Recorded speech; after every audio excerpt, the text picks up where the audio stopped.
Well, I mean, I don't think there's any getting around the fact that this is probably going to be the last budget before the next general election. So, with one eye on that, I think it was quite obvious, sort of reading the press beforehand, that the Chancellor would have wanted to have some kind of headline, something, a tax cut or something to him, that shows that they're listening to people and improving people's quality of life and having positive reasons. So, I mean, obviously, the aim, if you like, is probably to improve the government's rather dismal current prospects of re-election.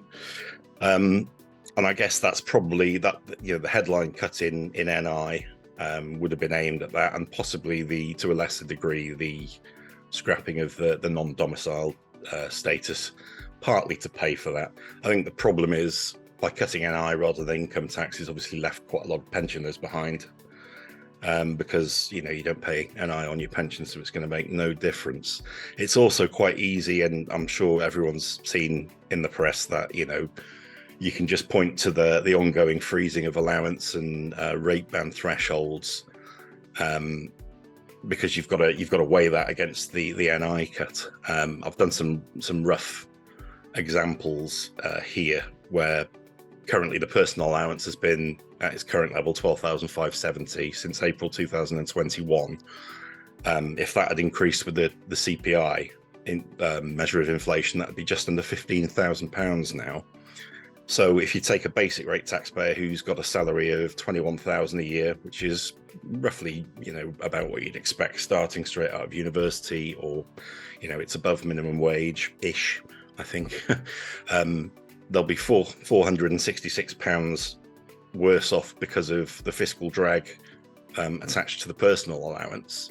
And the 2% cut, even if we add the cut from January as well, saves them only £337. So overall, they're still worse off by over £100 there.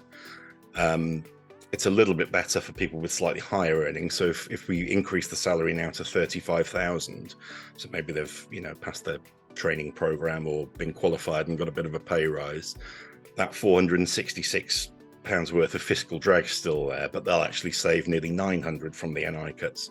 So they're better off. But of course, that then provides ammunition to say that lower earners are being punished disproportionately. Like, it's higher earners that are going to benefit most, which, I mean, that's kind of inevitable in a rate-based system, I guess. But you've got to weigh this against other cost of living problems that are going on, and that's inescapable. It's not just going to be based on tax rates, on direct taxes, but at the moment we're looking at record increases in council tax all across the country. Where we are, I think it's just under 9%. We've still got high food inflation, despite overall inflation coming down, and utility bills aren't coming down particularly quickly either.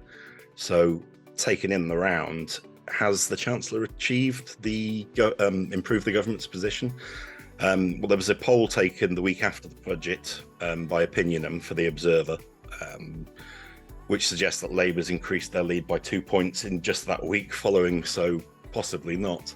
And then looking at the budget measures themselves, I've seen a few surveys which suggest that people would rather see the extra funding from, say, the scrapping of the non-dom regime to be funding public services rather than a national insurance cut. So tentatively, I'm probably going to say no.